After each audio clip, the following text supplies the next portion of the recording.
Hey everybody, Matty Ice here. So with Grandmasters coming up and next reset, I wanted to go over a stasis build you can use if you're not planning to use solar. This is a build similar to what I used last season to carry me through Lightblade. It was extremely helpful. Both my teammates went down and it kept me alive long enough to res them and get the win. With Classy Restoration, this is going to be kind of like your second option. Classy Restoration is going to keep you alive far more frequently, and you have to be on a solar subclass for that to work. But if for whatever reason you don't want to go solar, or you just want the ability to lock things down with the stasis freeze, I would highly recommend this build here. Weapons are going to kind of vary, but you're going to want at least one from the Vow Disciple raid for the Soul Drinker perk. Insidious is kind of like my go-to. It's got the range. You can craft it, and that Soul Drinker perk is going to be pretty helpful. I would also kind of recommend a grenade launcher with blinding grenades, or some other champion stunning weapon. So your weapons are going to kind of vary depending on which champions are in there, but this is kind of like my default loadout, and then Storm Chaser is just too good not to bring with you right now. Going into armor mods, I have another world as the helmet. I've got it on Void. You can have it on any element really. There's nothing element specific that I have in here. But we're using I Have Another World for the ability regen, so you get your grenade, melee, and rift abilities back faster. Airborne effectiveness, that shouldn't be you don't want to be in the air for Grandmasters. Elemental charge, so we want to become charged with light here. This is going to feed into our protective light that we have, which stacks on top of our resilience. Harmonic siphon, you could swap that out for a finder mod. This isn't, I'd probably realistically have a linear finder on here. Unquenchable thirst, this is going to feed your Insidious Soul Drinker or whatever Vow weapon you have, that Soul Drinker origin trait. This incredibly boosts that healing that's provided. You can get almost a full heal off of reload on some of these guns. You want stasis arms. That's because you're going to want elemental shards and grenade kickstart.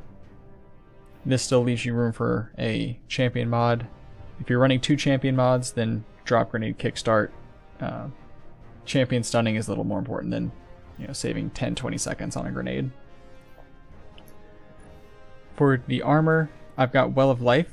So even though we are on a stasis subclass, we can still generate solar wells, and I will show you that in the next armor piece. And then you can swap your armor around here depending on the season. You might want to do, or the strike, you might want to do concussive dampener. You can change the element if you have to, but if you change the element, you're going to lose that Well of Life. So Explosive Wellmaker, this is how we're going to generate the solar wells. So again, you need solar legs for this, but if you're using a grenade launcher, you can generate solar wells off that explosive damage. You're not going to really be killing things with your grenade on stasis, so you're not going to generate things that way, but any kind of explosive damage will do that. And then you can also have your recuperation to get extra health regen. And then finally, the bond. We're running protective light just for extra coverage. I've got 2 perpetuations here. Again, you can kind of swap these out depending on what you're doing, but this is what I have on there so far. Alright, going into actual abilities here. Healing Rift, nothing new there. Burst Glide, you only have 1 melee. Glacier Grenade, so this is where you're going to kind of mix things up a little bit. This is going to provide excellent coverage for you. It makes a wall of stasis crystals which can block a lot of shots that are incoming, so you can use it to wall off an area while you recover with a rift. If you just need some coverage, or if you want to put up a wall to res someone, super helpful to have this. You can also then shoot the crystals to get extra regen, and you can stand near it for extra resilience using some of the fragments. Alright, aspects, Bleak Watcher, very much a necessity in any Grandmaster where you're running stasis. You just throw this out somewhere and it'll shoot enemies and freeze them in place, making it easier to get to cover, kill them, whatever you need to do. Super, super helpful. Glacial Harvest, this just generates some of those stasis shards, and just helps you get your abilities back faster. Again, we are running the mod where the shards count as wells, so this is also how you're going to be generating your wells.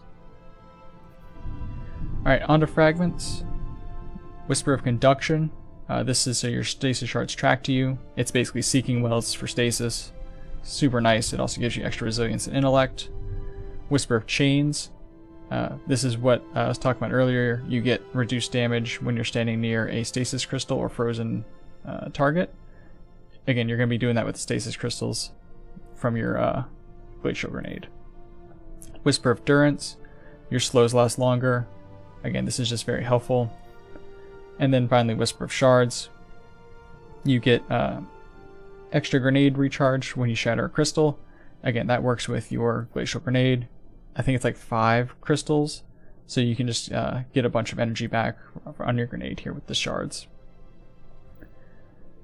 So yeah, that's the build. Like I said, you're going to want to use your glacial grenade pretty frequently, either as a turret or as a wall to keep yourself alive, not only with cover but with the extra resilience, and then you'll just be freezing everything in place.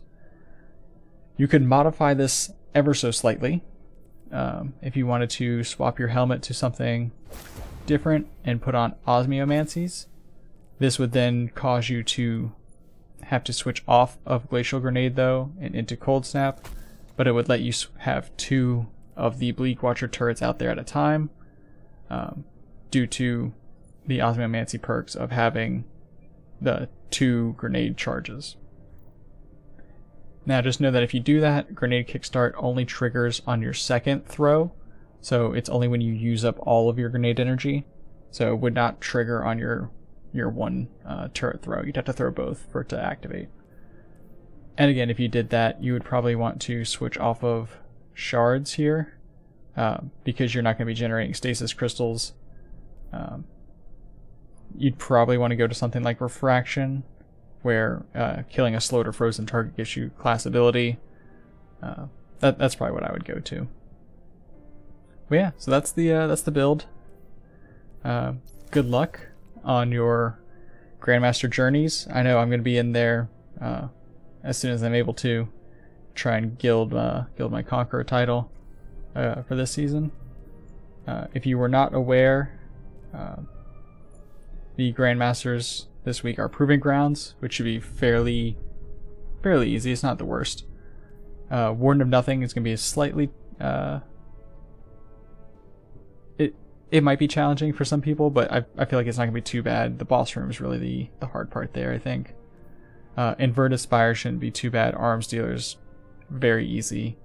Corrupted's going to be a bit of a challenge, and Insight Terminus might be a slight challenge for people, but this is definitely an easy season to guild your Conqueror, so I definitely recommend going for it. Definitely better than last season. But yeah, so that's it. Let me know what you think of Stasis or Solar. Again, I'll probably be running Solar for most of my Grandmaster runs, but Stasis, being able to lock things down like that is very helpful. So yeah, let me know what you think. Tell me if you're going to be running Stasis or Solar, and I will catch you in the next one. Thank you all so much for watching.